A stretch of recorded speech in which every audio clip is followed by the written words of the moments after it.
All right, in this second video of Taylor series, I want to show you some multi-step changes that you can make. Again, we only make these changes with MacLaurin series, and so here's one of the MacLaurin series. They suggest maybe you multiply, maybe you memorize, or maybe you don't. 1 minus x plus x squared minus x cubed comes from series 1 over 1 plus x. Well, how can we use that to find arctangent? I mean, it seems like a long way away from arctangent. You're like, how is that arctangent? But we can use a little hint here. The derivative of arctangent is 1 over 1 plus x squared. So if I can change that to 1 over 1 plus x squared, then I could take the integral to get to that. Because if the derivative of arctangent is 1 over 1 plus x squared, the integral of 1 over 1 plus x squared, as we know, is arctangent. So how do I change it to that? Well, I could just replace this x with an x squared to turn to that. So to do that,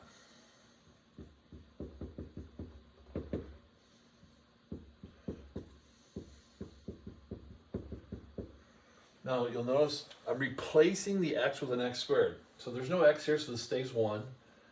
Replacing that with an x squared squared, x to the 4th, x squared cubed, x to the 6th. So that's 1 over 1 plus x squared. So if I replace the x with an x squared, I now have that which the integral is arctangent. So I take the integral of this. So the integral of which equals arctangent. Just little notes on the side.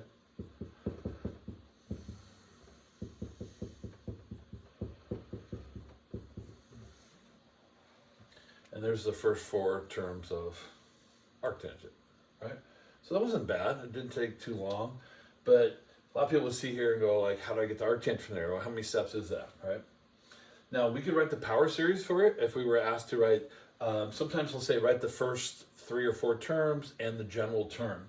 So what's the pattern going on here? So let me erase this a little bit. So I see it's an alternating series. All right, if we're going to do a power series, we're going to put the summation. If we're writing the general term, it'll just be in the middle of there, and it'll just be without the summation, right? So I'm just going to write it kind of as a power series. It's an alternating series. The x's are going up by 2, and they start with 1. They start with 1, they're going up by 2. So x to 2n plus 1. And the bottom number stays the same. 2n plus 1. It's going up by 2, starting with 1 here.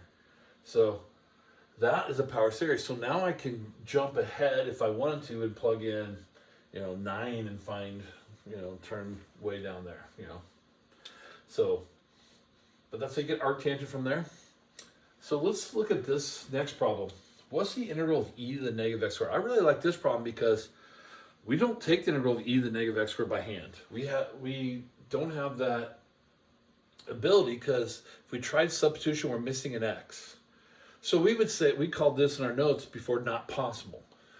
So that's why we had to learn to approximate using, the trapezoidal rule and the left and right and Riemann sums and midpoint. And so that's what we had to approximate it. But we can also approximate it by changing it to a Taylor series. So if we can convert our series, now this is supposed to be a known series that we're supposed to know, okay? What we're supposed to memorize. Every once in a while they'll give it to you, and a lot of times they'll go, hey, find this without giving it to you. All right, so let's start off one step at a time, convert it to this. Well, all I have to do is replace an x with negative x squared.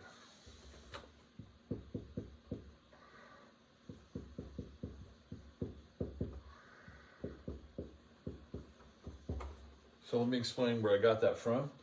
Okay, so there's 1. I'm replacing x with negative x squared, did that. Negative x squared squared will actually just be a positive x to the 4th. And negative x squared cubed, the negative cubed will actually keep the negative x to the 6th, right? So that is e to the negative x squared. So if I take the integral, now it says from 0 to 1, so if we take the integral of it,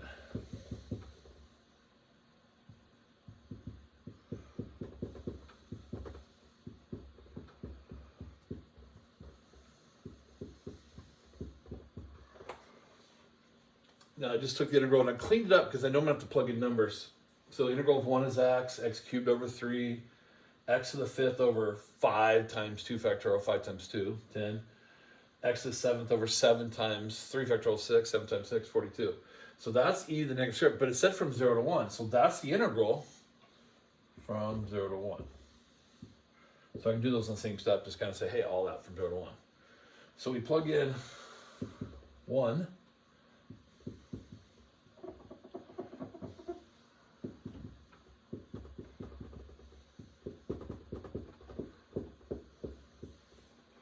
And 0 gives me 0. All right. So we're approximating e to the negative x squared from 0 to 1.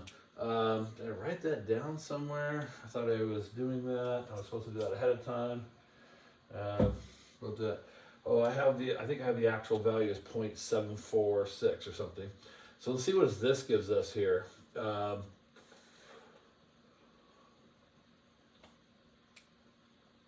a pretty fraction to do, but we could compare it to this one right here, which is the actual value of this, and I'll punch it into my calculator. Get the actual number here. So I got 1 take away 1/3 plus 1/10 minus 1/42. Yeah, so this actual value, 0.742857. The actual value, if you punch that in your calculator, was 0.746824. So you can see that we've done a, turns out, I guess, 7th degree.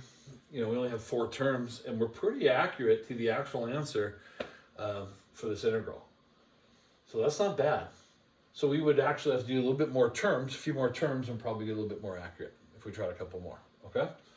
So you can see how the Taylor series is pretty cool and how it works for us. We can change anything to a polynomial and then work with it, all right? All right, I got one more to show you.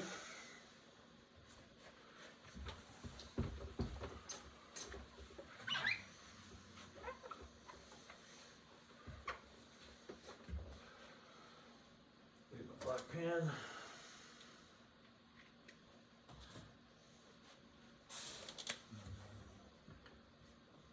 This will guess before.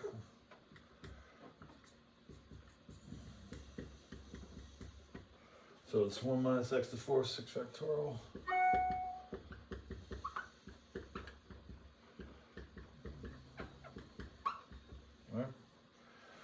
All right, so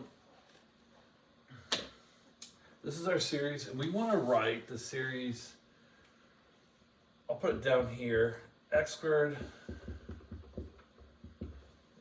g of x to the 4th. That's our goal, is to write x squared g of x to the 4th. So how do I get there?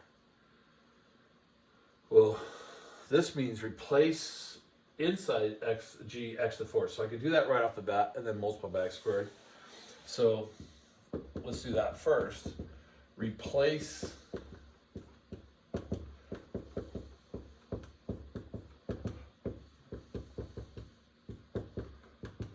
numbers got pretty big here, but I'm replacing x to the 4th. So again, this is just 1.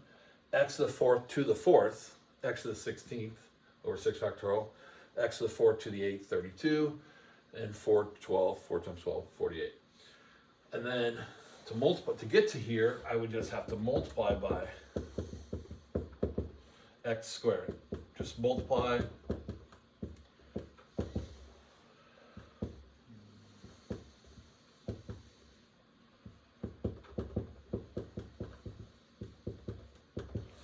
Multiply everything by, this is a times there. Multiply everything by x squared. And so just multiply every term by x squared. All right. Now we can notice a pattern in our series and then write the summation. We could have noticed the power series originally and made the changes. I'll kind of show both right now. I think this is important.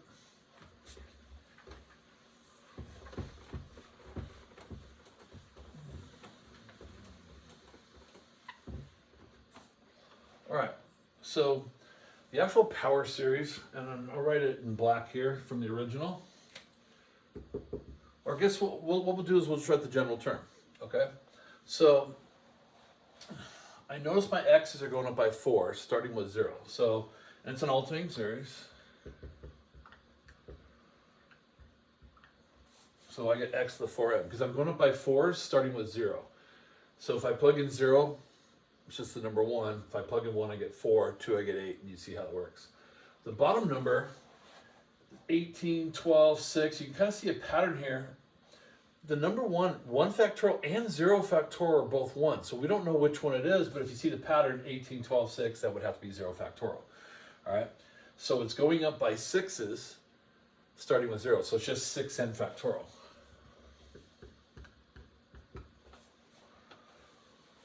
All right. Because if you plug in 0, you get 0 factorial, which is the number 1 also. All right. Now, you have two choices.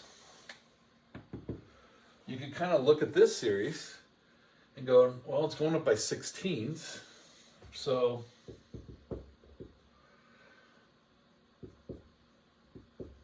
starting with 0, so 16n. Because I'm starting with 0 x's, I'm going up by 16, and the bottom one's not changing at all. All right. Or you could convert it from this one. Replace this one right here. If you plug in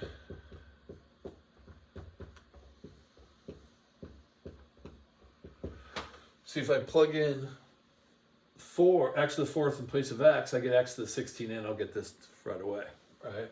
And that will also get me there if I wanted to. That's one way. Or I can notice the pattern myself. So someone said, hey, write the first 4 terms and the general term. The general term, alternating series. X to the, it's going up by 16s, starting at 2. So 16n plus 2. And the bottom hasn't changed in any of them. So 6n factorial. All right, and that's that series. And again, I could have multiplied this one by x squared. And then when you multiply with the same base, you have the exponent, you would have got 16n plus 2, right? I mean, you can adjust that one instead. So that's how you write a power series, how you do multiple steps. You know, sometimes you have to be careful in which step you do first, and, you know, that will pop up in class a little bit. All right, that's video 2.